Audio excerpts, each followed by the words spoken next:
నమస్తే. ఫిబ్రవరి 14 ప్రేమికుల రోజు. అయితే మన తెలుగు ఇండస్ట్రీ కూడా పూర్తిగా ప్రేమమయం అనే చెప్పుకోవాలి. దాదాపు సినీ చరిత్ర ఉన్నప్పటి నుంచి ఇప్పటిదాకా కూడా ప్రేమ లేని సినిమా లేదనే చెప్పుకోవాలి. మొత్తానికి ప్రేమ గురించి ప్రేమికుల రోజు స్పెషల్గా మనది షో అని చెప్పుకోవాలి. దీని గురించి మనతో ఉన్నారు సీనియర్ జర్నలిస్ట్ హేమసుందర్ గారు. వారిని అడిగి తెలుసుకుందాం. సార్ నమస్తే. నమస్తే అండి. అయితే మనం చూసుకుంటే ప్రేమికుల రోజు ఫిబ్రవరి 14. ఇది ఎప్పుడు పుట్టింది, ఎలా పుట్టింది ఏమో తెలియదు, కానీ తెలుగు సినిమా సంబంధించి కూడా పూర్తిగా 90 పైగానే మనకి ప్రేమ బేస్ మీదే ఉంటుందని చెప్పుకోవచ్చు. పౌరాణిక పాత్రలు తప్ప మిగతా సినిమాలన్నీ కూడా ప్రేమ మీద వేసిందని చెప్పుకోవచ్చు.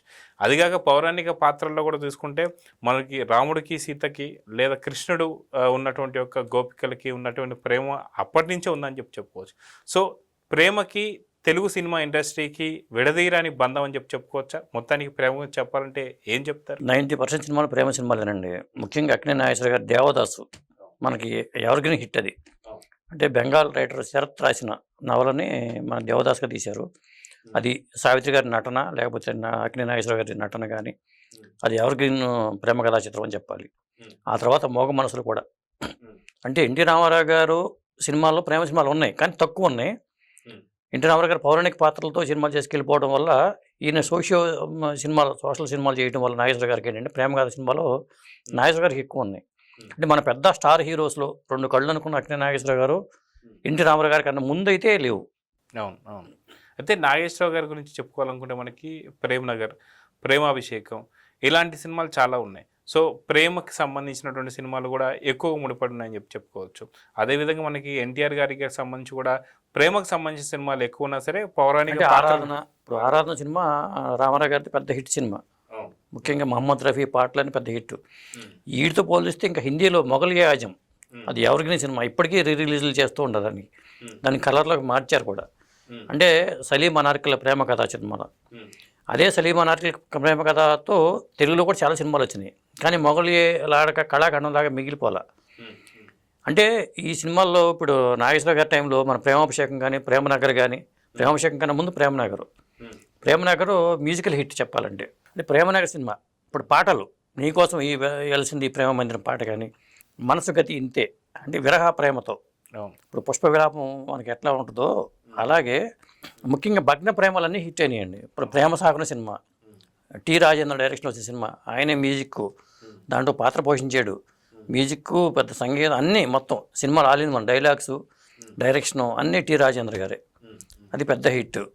అలాగే ప్రేమ పౌరాల సినిమా సల్మాన్ ఖాన్ సినిమా మైనా ప్యార్ కియా, అది ప్రేమ పౌరాలుగా తెలుగులోకి డబ్ చేసుకుంటూ రిలీజ్ చేశారు, అయినా ఆడింది.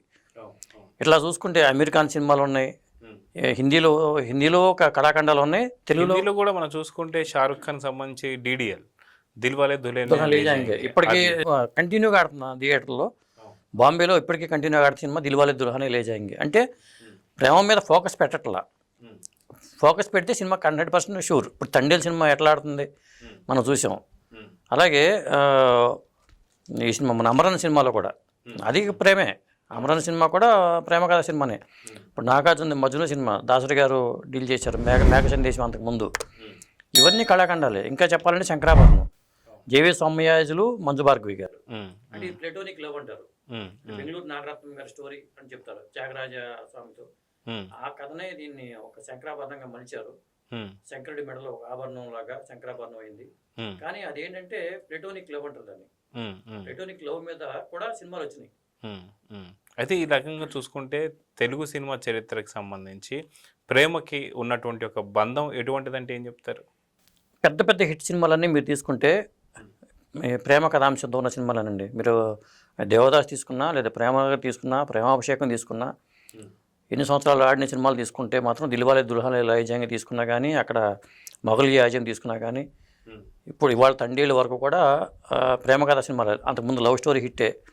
అలాగే వెంకటేష్ గారి ప్రేమ సినిమా వచ్చింది, ప్రేమించుకుందాంరా, ప్రేమ అంటే ఇదేరా, చాలా చాలా ఇలా కంటిన్యూగా. ఇక నాగార్జున గారికి కూడా అవి ఉన్నాయి. ఇప్పుడు పవర్ స్టార్ పవన్ కళ్యాణ్ తీసుకుంటే తొలి ప్రేమ పెద్ద హిట్, ఖుషి అది లవ్ స్టోరీనే. ఇలా పవర్ స్టార్ పవన్ కళ్యాణ్కే ఉన్నాయి. ఏ జనరేషన్ హీరో తీసుకున్నా ఈ ప్రేమ కథ సినిమాలు ఉంటాయి.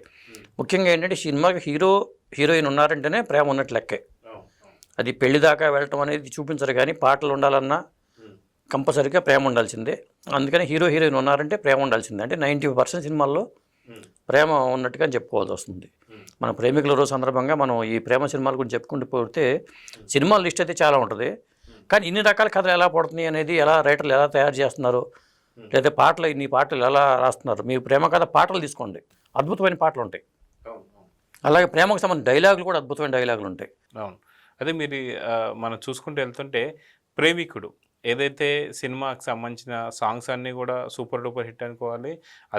అదే విధంగా చూసుకుంటే శంకర్ గారి డైరెక్షన్ వచ్చినటువంటి ప్రేమికుడు, ఆ సినిమాలో ఉన్న పాటలు, సీన్స్ ప్రతి ఒక్కటి హైలైట్ అని చెప్పుకోవచ్చు. దీని నుంచి మీరు ఏం చెప్తారు? ఇప్పుడు ఆయన స్టార్టింగ్లో చేసిన బాయ్స్ సినిమా కూడా లవ్ సబ్జెక్ట్, శంకర్ గారు తీసుకున్న సబ్జెక్టులు. అలాగే ఒకే ఒక్కటి సినిమా కూడా మెయిన్ కథాంశం ముఖ్యమంత్రి పదవే, కానీ అక్కడ ఆ ప్రేమ ముఖ్యమంత్రి హోదాలో ఉండి ప్రియురాలి కోసం అతను వెళ్ళే సన్నివేశాలు కానీ తీసుకుని ప్రేమ లేకుండా లేదు కదా. ఇంకొకటి ఏంటంటే మన త్రివిక్రమ్ శ్రీనివాస్ ఈ ప్రేమ సినిమాలు చూసుకుంటే నువ్వే డైరెక్టర్గా ఫస్ట్ ఆయన మాటల మంత్రికి అంటాం కాబట్టి ఆయన రాసిన నువ్వేలో డైలాగ్ ఉంటుంది. సంపాదించడం చేత కాని వాడికి ఖర్చు పెట్టే అర్హత లేదు, చెప్పే ధైర్యం లేని వాడికి ప్రేమించే హక్కు లేదు. నువ్వేలో డైలాగ్ ఇది. తరుణికి శ్రీయాకి ఉన్న డైలాగ్. ఇలా డైలాగుల పరంగా చెప్పుకుంటూ వెళ్తే ఇప్పుడు ప్రేమాభిషేకంలో క్లైమాక్స్ సన్నివేశాలు కానీ ప్రేమ సినిమాలు అన్నింటిలో కూడా మజ్నులో నాగార్జున నటన అద్భుతంగా ఉంటుంది. దాసరి గారు పలికించే డైలాగులు. అలాగే స్వయంవరం అనే సినిమా ఉంది, శోభన్ బాబు హీరోగా చేసిన దాసరి గారి డైరెక్షన్లో. దాసరి గారు పెళ్లి చేసుకున్న క్లైమాక్స్ సన్నివేశాలు ఎంత హైలైట్ అవుతాయి. జయప్రద ఆ క్లైమాక్స్లో దాసరి గారి పాత్ర హైలైట్ అయింది. కేవలం ప్రేమ సబ్జెక్టే. తను పెళ్లి చేసుకోలేడు కానీ తను ప్రేమిస్తూ ఉంటాడు, కానీ దాసరి పెళ్లి చేసుకోవడం, క్లైమాక్స్లో దాసరి చనిపోవడం అనేది సినిమా హైలైట్. అది అంటే క్రియేటివిటీ, రైటర్ల క్రియేటివిటీ కూడా మెచ్చుకోవాలి. ఇక్కడ రైటర్ల క్రియేటివిటీని మనం మెచ్చుకు తీరాలి. అయితే ఇదే విషయంలో చూసుకుంటే ప్రేమ గురించి మాట్లాడితే ఖచ్చితంగా మనకి గుర్తు వచ్చేటువంటి సినిమా ఏది అంటే అభినందన సినిమాలో ఉన్నటువంటి ప్రతి ఒక్క పాట హైలైటే. ప్రతి ఒక్క పాట ప్రేమకు సంబంధించి మధురమైన గీతాల కింద చెప్పుకోవచ్చు.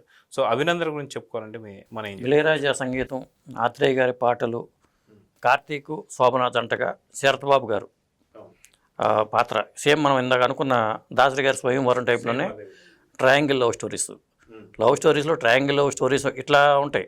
రకరకాల పద్ధతుల్లో లవ్ స్టోరీని క్రియేట్ చేయడం అనేది ఒక పంద. ఇలా ప్రేమలేఖ అని ఒక సినిమా వచ్చింది, ప్రేమ లేఖలు ఒక సినిమా ఉంది. ఈ ప్రేమ లేఖలతో బ్లాక్మెయిలింగ్ చేసుకోవటాలు, ఇట్లా రకరకాల కథాంశాలు చేయటం. చివరికి మరో చరిత్ర మనం మర్చిపోతున్నాం. కమల్ హాసన్ సినిమా మరో చరిత్ర, అది ఏక్ దూజే కేలియేలాగా హిందీలో కూడా డబ్ చేసుకుని అద్భుతంగా ఆడింది. అంటే మళ్ళీ ఒక ప్రేమ కళాఖండం తీయాలన్న ఆలోచన ఇప్పుడు డైరెక్టర్కి రాకపోవటం, ప్యాన్ ఏవో పరుగులు పెట్టే క్రమంలో మన ఇలా రేపు వాలంటీర్స్ డే కాబట్టి చెప్తున్నాం, ఈ క్రమంలో లవ్ స్టోరీస్ని మర్చిపోతున్నారనిపిస్తుంది. ఒక మంచి లవ్ స్టోరీని, ఎవరికైనా లవ్ స్టోరీని తీస్తే అద్భుతంగా ఆడుతుంది. అయితే ఈ మధ్య కాలం వచ్చినటువంటి ఒక సినిమాలలో సందీప్ రెడ్డి వంగ వచ్చినటువంటి ఈ సినిమా ఏదైతే ఉందో అర్జున్ రెడ్డిలో కూడా మ్యాక్సిమం లవ్ స్టోరీ. అక్కడ కూడా మనం ఒక అమ్మాయిని లవ్ చేస్తే ఎంత దాకా లవ్ చేయాలి, ఈ రోజుల్లో ఎలా లవ్ చేయాలి ఏంటి అనే దాని మీద మనం మాస్ హీరో అంటాం, కానీ మాస్ హీరోలు అందరూ కూడా లవ్ స్టోరీలు చేసి మాస్ హీరోలు అయ్యారు. మీరు అన్నట్టుగా ఇప్పుడు అర్జున్ రెడ్డి, విజయ్ దేవరకొండ, దాని తర్వాత గీత గోవింద్, అది కూడా లవ్ స్టోరీనే కదా. అవును. మీరు ఏ మాస్ హీరోని తీసుకున్నా కేవలం ఇక్కడి నుంచి వెళ్ళిన వాళ్ళే. నాగార్జున కూడా కెరీర్ స్టార్టింగ్లో లవ్ స్టోరీస్ చేసి వెళ్ళిన సినిమాలే. ఇప్పుడు మధ్యలో సినిమా మంచి పేరు తెచ్చిపెట్టాడు నాగార్జునకి. సినిమా కమర్షియల్గా ఎంత పెద్ద హిట్ డైరెక్టర్ చేయగలిగితే ఎంత పెద్ద హిట్ అయినా అవుతుందంటే ఉదాహరణ మనం చాలా సినిమాలు లిస్ట్ చెప్పుకోవచ్చు. అలాగే ప్రేమకు పట్టాభిషేకం అని డబ్బింగ్ సినిమాలు కూడా హిట్ అయినాయి. ఇప్పుడు ప్రేమ సాగరం ఎంత మ్యూజికల్ హిట్టో అలాగే డబ్బింగ్ సినిమాలు చాలా సినిమాలు రిలీజ్ చేస్తే హిట్ అయినాయి. మళ్ళీ వీటిని వేరే భాషలో రీమేక్లు కూడా చేసుకుని వెళ్ళిపోతున్నారు. తెలుగులో హిట్ అయింది అంటే హిందీలో కూడా వాటిని మళ్ళీ తీసిన సందర్భాలు చాలా ఉన్నాయి. హిందీ సినిమాలు తెలుగులో తీసిన సందర్భాలు కూడా చాలా ఉన్నాయి. అయితే మీరు అన్నట్టు చూసుకుంటే ఏదైతే డబ్బింగ్ సినిమాలు కావచ్చు, అల్లరి ప్రియుడు, అల్లరి ప్రేమికుడు, రాఘవేంద్ర గారు చేసిన అల్లరి ప్రియుడు సినిమా కానీ, అక్కడ హిందీలో సంజయ్ దత్తో చేసిన సినిమా సాజన్ సినిమా కానీ, సడక్ సినిమా కానీ, వీటిని చూసి తెలుగులో చేసిన సినిమాలు కూడా చాలా ఉన్నాయి. అయితే ఈ మధ్యకాలంలో మీరు అన్నట్టుగా డబ్బింగ్ సినిమాలలో కూడా చూసుకుంటే ధడక్ కావచ్చు లేదా సైరాట్ కావచ్చు, చాలా చిన్న సినిమా ఏదైతే ప్రేమ గురించి ఉన్నటువంటి బాగా ఉన్నత స్థాయిలో ఉన్నటువంటి ఒక అమ్మాయికి ఒక దిగు వర్గంలో ఉన్న అబ్బాయికి ఉన్నటువంటి ప్రేమ కథలు మనం చాలా చూసాం. అయితే గత కొన్ని ఏళ్ళుగా ఏదైతే సినీ ఇండస్ట్రీ పుట్టినప్పటి నుంచి కూడా ఇలాంటి స్టోరీస్ వస్తున్నా సరే వాటికి ఆదరణ అయితే తగ్గడం. అవును, పరువు హత్యల నేపథ్యంలో చాలా చేశారు. అవును. అయితే ఏదైతే సైరాట్ అనే సినిమా ఏదైతే ఉందో భోజ్పురికి సంబంధించిన సినిమాని దాన్ని మళ్ళీ ధడక్ అని చెప్పి హిందీలో తీసినా సరే సూపర్ డూపర్ హిట్ అయింది. అది కూడా జాహ్నవి కపూర్ హీరోయిన్గా పరిచయమైనటువంటి సినిమా. ఆ సినిమా మంచి హిట్. అదేవిధంగా చూసుకుంటే తమిళ్ నుంచి తెలుగు డబ్ అయినటువంటి ఒక ప్రేమిస్తే కావచ్చు, ఏదైతే శంకర్ గారు విన్నటువంటి స్టోరీని తీసుకొచ్చినటువంటి పరిస్థితి కావచ్చు, ఇలానే ఎన్నో రకాలైనటువంటి సినిమాలు ఉన్నాయి మనకి. ఇప్పుడు శ్రీదేవి గారి హీరోయిన్గా 16 ఏళ్ళకి వచ్చిన సినిమా కూడా లవ్ స్టోరీనే కదా. మరి ఆ తర్వాత శ్రీదేవి కూడా మంచి లైమ్ లైట్కి వచ్చారు. అలాగే మరి సిరిసిరి మువ్వ సినిమా తీసుకుంటే జయప్రద గారు చంద్రమోహన్ కాంబినేషన్లో వచ్చిన సినిమా. అలాగే మీకు కమల్ హాసన్ సినిమా సాగర్ సంగమం తీసుకుంటే కేవలం లవ్ స్టోరీనే. అది కూడా ప్లెటోనిక్ లవ్ అని చెప్పాలి. కమల్ హాసన్కిను జయప్రద గారికి మధ్యలో ఉండే ప్లెటోనిక్ లవ్ అని చెప్పాల్సి వస్తుంది. అయితే ఈ మధ్యకాలంలో మనం చూసుకుంటూ వెళ్తుంటే ఇలా ఎన్నో సినిమాలు ఏదైతే దేశభక్తికి సంబంధించి కూడా మనం చూసాం. ఏదైతే మొన్న వచ్చిన సీతారామం కావచ్చు, చాలా క్లాసికల్ లవ్ అని చెప్పేసి అనుకోవచ్చు, మళ్ళీ మళ్ళీ రావా కావచ్చు, ఇలాంటి ఎన్నో సినిమాలు ప్రేమలు ఎక్కడి నుంచి పుట్టుకొస్తున్నాయి, ఇన్ని స్టోరీలు ఇన్ని కథలు అంటే ఏం చెప్తారు? అంటే నిజంగా చెప్పాలంటే దీనికి బేస్ ఎలా తెలియదు కానీ అది ఊహ అనేది చాలా గొప్పగా ఉంటుందండి. కానీ అద్భుతమైన ప్రేమ కావ్యంలాగా తీసే డైరెక్టర్లు తగ్గిపోయారు. ఇప్పుడు ప్రేమను తండేల్ సినిమా ఉంది, కానీ అక్కడ 100% సక్సెస్ అయ్యాడా అంటే 100% సక్సెస్ అయ్యాడని చెప్పలేము. ఇక్కడ ఒక 70% సక్సెస్ అయ్యాడు. కానీ 100% సక్సెస్ చేయగలిగిన సినిమా ప్రేమాభిషేకం లాంటి సినిమా కానీ, ప్రేమనగర్ లాంటి సినిమా కానీ, లేదా దేవదాస్ లాంటి సినిమా కానీ రావట్లా. అది వాటి మీద ఫోకస్ పెడితే ఖచ్చితంగా మళ్ళీ ఇప్పుడు చిత్రం సినిమా హిట్ అయిన టైంలో వరుస పెట్టి సినిమాలు వచ్చినాయి. మనసంతా నువ్వే, నువ్వే కావాలి, నువ్వు నా నచ్చావు, ఈ కోవల సినిమాలు వచ్చినాయి అప్పట్లో. నువ్వు నేను కానీ అవును. అంటే రైటర్స్ మళ్ళీ దాని మీద ఫోకస్ పెడతలా. అంటే జనాలు ఆ ప్రేమ అనేది లేకుండా పోయింది అనుకుంటున్నారా తెలియదు. లివింగ్ రిలేషన్షిప్ వచ్చింది కదా, ఆ ప్రేమ లేదనుకుంటున్నారేమో తెలియదు, కానీ ప్రేమ ఎప్పటికీ అజరామరం అని చెప్పాలి.